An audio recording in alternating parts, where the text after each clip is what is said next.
erkak kishi ko'p yolg'on gapiradi. Mana hozir 15 minutda boryapman degandan keyin 1 soatdan keyin boradi. Ayol kishi ham yolg'on gapiradi. 15 minutda tushyapman hozir deydi, 1 soat o'zlariga qarashni boshlaydi. Lekin baribir chiroyli bizning qizlar. Endi yolg'on gapirmayman desangiz o'zi yolg'onda. Endi nosamimiy bo'ladi baribir. Hammamiz gapiramiz. Men yolg'on gapirmayman degan odamni o'zi ham yolg'on gapirgan. Ko'ziga bunday qarasa ko'zini olib qochadi u yolg'onchilar. Gapirib tur, yo'q shunaqami ekansa, men bilmasam bunaqa. Men juda ko'p sinab ko'rganman bunaqa narsalar. Ko'zini olib qochmaydiganlari ham bor dedilar-ku boya. Ha, shunaqalari ham bor ekan. Qani ko'zimga qaraychi. Yolg'onim ishonarli chiqsin deb ko'zingizga qarab turib yolg'on gapiradiganlar ham bor ekan. Lekin bu to'g'ri. Haqiqatan lekin to'g'ri. Qarab turib ham yolg'on gapiradi. Va o'sha yolg'on gapirayotganda ba'zi insonlar qanaqadir jestlarni ishlatishni boshlar ekan, nimadir ushab turadi qo'lida. Sochini o'ynaydi. Yoki bo'lmasa burnini qashiydi yoki bo'lmasa nimadir qiladi. Bilinmasligi uchun-da. Siz misolchi yolg'on gapirsangiz nima qilasiz? Qaysi jestlar ishlatasiz? Men yolg'on gapirsam shu sal bilintirib qo'yaman-da. Sizda qanday g'oya paydo bo'ldiki, bu inqatni yomon qizga o'zgartirish? Kimdan chiqdi bu fikr? Bu o'zimdan she'rni ko'rib tushirib ko'rdim. Boshqa kuylarga bastalab ko'rdim, bo'lmayapti, o'xshamayapti, hech. Keyin kecha shuni deb minsovkasi bor edi, muzikada. Shuni qo'yib etib ko'rdim. Naqoratini o'zim yozdim. Ozgina nima qilib, o'xshab qoldi. Yo'llarni bir shekilga nechta qizga SMS yozgan. Yomon qiz ekansiz, bizga qaramayapsiz deb. O'z baribir san'atkor ko'zgu bo'ladi-da xalqqa.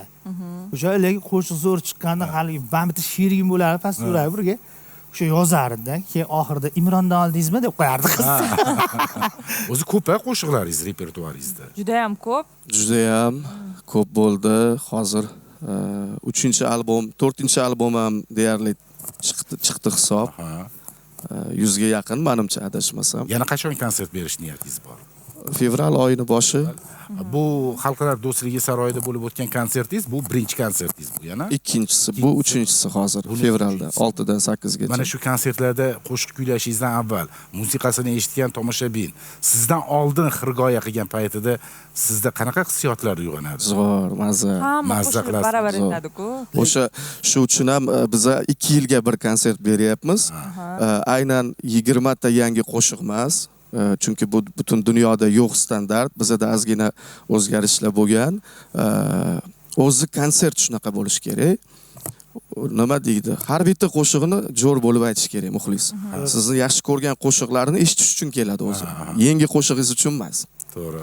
Yangi qo'shiqni berib, shu 2 yil davomida orasida 5-6 ta yangi qo'shiqlarimiz bo'ladi, lekin nima deydi? В основном asosan o'sha xalq bilgan, birga jo'r bo'lib aytadigan qo'shiqlar. Men shu suhbatiga hozir gapni oldim, lekin inson haligi san'atkorga baribir xalq baho berib yursa, o'z boshqacha bo'lib ketadi. Men aytyapsiz, xirgoya qiladi. Biz boshlovchilarda Nilufar xonim bitta lavha tayyorlab kelganda, ertalabki salonda qaysi boshlovchini ko'proq kuzatasiz degan. Shu lavhani tomosha qilsak, uning ichida men ham bor ekanman. Aytishiga qulog'imga daydi shamollar xabar berishi shunday. Qani kimlarni ko'proq kuzatar ekan? Keyin suhbat davom ettiramiz. Marhamat.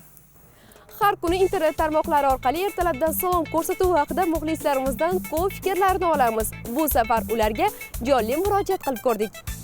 O'zi ertalabdan salom ko'rsatuvini kuzatasiz? Ha, ko'rganman. Uyda bo'lgan vaqtlarimda, asosan yakshanba kunlari, lekin boshqa kunlari shanbagacha ishlamizda, shuning uchun. Ertalab, vaqtga qarab. O'z o'rtingni kuzatasizlarmi? Albatta, muxlisimiz. Ha. Ertalabdan salom ko'rsatuvini-chi? Uni ham kuzatamiz. Ha, kuzataman. Qaysi ko'rsatuv yoqadi? Ertalabdan salom yoqadi asosan. Nimalar yoqadi yoki qaysi boshlovchilar sizga ko'proq yoqadi? Dilfuza Tursunova. Uni keyinroq aytamiz. Chunki qiziqroq bo'lishi kerak-ku baribir ko'rsatuv. Keyin shuni o'zimiz ham bilamiz ekan. Yo'q, bilamiz. Hozir Shukur aka bilan chiqadi. Ular yoqadi, ikkovlar yoqadi. Shukur aka. Qaysi olib borishlar yoki qaysi xarakterlar sizni ko'proq e'tiboringizni tortadi? Shu ikkovlari birga hazil qilishlari juda yoqadi. Juda pozitiv. Misol uchun ertalabdan odamlar kayfiyat ulashadi. O'sha taraflari yoqadi-da. Ertalabdan misol uchun hamma ishga boradi, boshqa narsa qiladi, kayfiyat 100 qilib boradi-da. Qaysi boshlovchilar ko'proq yoqadi? Karina bor edi-ku. Shoshira qiz yoqadi. Rahmat, siz Zo'rsan. Ey. ko'rganimdan xursandman. Karina opa bilan chiqadigancha Shukur aka chiqadilar, Shukurilla Isroilov, Dilfuza Tursunova chiqadi. Yana ana bor edi-ku, Sirdaryolik kim edi ismlari? Dilshod aka. Ha, Dilshod. Dilshod Mirzamurodov. Shular qiziq qanaqadir zo'ra borishadi. Nur ustiga a'lo nur bo'lib, so'z atalar so'z oling. Qo'lingizga dor oling. Agar malol kelmasa, reklamaga bir chaling. Mashrabagan kuzatib turaman. Ko'proq o'sha qaysi xarakterlar yoqadi? Shu bilan ham pozitivlar orada hazil-huzul qilib turadilar, o'sha taraflari yoqib turadi. Elizabetaligingizni faqat mahallaysizlar. Qaysi boshlovchilar sizga ko'proq yoqadi? O'rtada Shukurlovmidi? Da, shalarni ko'rib turaman. Shukur aka yoqadi. Qo'shilibdi, yuvib ketma. Yo'qolib qolding. Yana qaysi boshlovchi? Shukur aka bilan chiqadigan Nargiz opa borlar, Dilfuza opa borlar, Karina opa borlar. Mana shu Shukur akaga. Qaysi fe'llar ko'proq yoqadi? Qanaqa olib borishlar sizga yoqadi? Menga ko'proq hazil tariqasida olib borildi shu. Yana kimdan kuzatasiz? Mashrabaganlar. Qaysi olib borishlari yo xarakterlari yoqadi? Gaplari aniq-aniq, normalniy gapirishadi. O'sha Hazil-huzullar qilib turadilar o'rtada. shunaqa. Dilshod Mirzamurodov. Ko'proq. Qaysi fe'llari yoki qaysi anaqa xarakterlari yoki efirni olib borayotganda qaysi harakatlar sizga ko'proq yoqadi? Pozitivliklari, nima bir shu faqat O'rtalarda hazillar qilib turishlari. shular yoqadi shular. Ko'zi tushgan boshlovchilarni tasvirlab bering, ismlarini ayting. Kulib ko'proqda qiz gapiradi, o'sha yoqadi. Bizda qizlar ko'p. Hammalari kulib gapirishadi. Shuncha havasi yoqadi deyman. Mashrab akani lekin hayotda ko'rmaganman-ku, Dilshod aka bilan ko'rishganmiz. Mashrab aka ham yoqadi lekin. Omadim kelmadi-da. Bugun omadim yo'q, taqdiringga o'shanaqa yozilgan bo'ldi. Ertalabdan salom ko'rsatuv ijodkorlari siz azizlar uchun yangiliklar qilishda davom etadi. Siz bilan Nilufar Obidova bo'ldi. Bizni kuzatishda davom eting.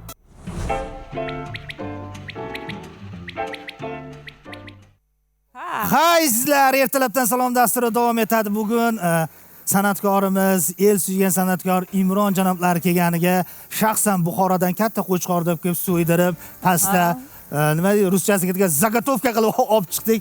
Bizga Daryo restoranidan tashrif buyurgan akalarimiz yaqindan bugun yordam berishadi. Azamat aka, xush kelibsizlar. Assalomu alaykum. Assalomu alaykum. Qora qo'chqorligini aytmadingiz, aka. Mana shu. Mana shu joyda. Qo'chqorga ham qorasini Qorasi, bugun qorasi. Boshqa bo'ladi. Demak, bugun osh tayyorlaymiz. Bugun nimalar tayyorlaymiz? Haqiqatan osh tayyorlaymiz. Sabzini ko'rib, Alinaxon shunday qaradilar-da, "Voy, bugun osh ekan" dedi. Bugun endi bayram deb bo'lsin, bugun albatta har doim bizada bayram dasturxonimizda osh. Albatta oshsiz, taomlar shoh oshsiz bo'lmaydi. Bugun qanaqa osh tayyorlaymiz? Toshkentchami yoki Samarqandchami? Toshkentcha to'y oshi. To'y oshi. Qo'y go'shtiga. Nech kilo? Endi Alloh barakasini bersin, 2 kilo qo'yamiz endi. Shuncha qora ko'z ishlayapti-ku bu yerda. Mana shu yana 500 gram qo'shing. Sizlarga qo'shing deydi. San'atkorlarnikida. Ha, bo'ldi, Azamat aka. Joningiz sog' bo'lsin. Hozir chetda qazi-qartallar ko'rib, yana nima bo'ladi bu yerda? Bu yerda bizani o'zani Daryo restoranimizni maxsus bulyoni bor. Salqin-ku hozir. O'sha sizlarni yuzingizga qizillik yuritamiz deb. Issiqqina. Shunaqa mana qazi, qarta, to'sh bular asobiy tuzlangan sizlar uchun. Chepim, yuzni qizartirishda yana bitta yo'li bor ekan.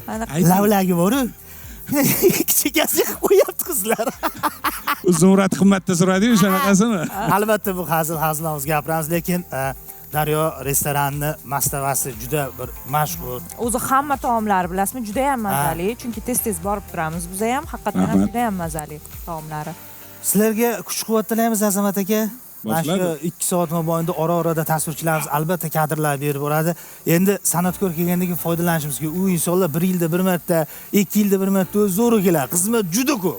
Juda ko'p. Zo'r chetlarda, yo'da, bu yoqda hamma yoqda xizmat bor. Shuning uchun Imron ijrosida bitta chiroyli taronaga beramiz Imron akamga.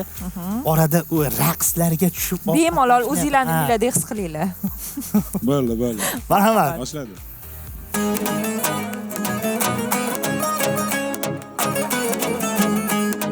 Nigohlari qasd qiladi, ko'zlari jallod, ko'zlari jallod. Shirinligi mast qiladi, so'zlari jallod, so'zlari jallod. Ko'zlarini o'zga nigohlaridan avaylab, yana ataylab, jonni mashkast qiladi, o'zlari jallod, o'zlari jallod.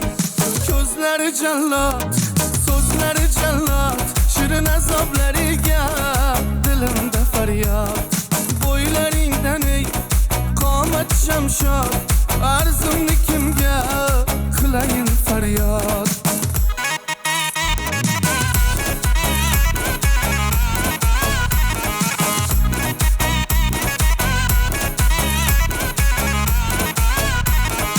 o'tirgandagi yo'l bo'yida oshnalar bilan gurunglashib shinavanda tashnalar bilan birdan yonimizdan u o'tdi bir go'zal ketdi bir go'zal yuragimni ezib baland poshnalar bilan ko'zlari jallod so'zlari jallod shirin azoblariga dilimda faryod bo'ylaringdan ey qomat shamshod arzumni kimga qilayin faryod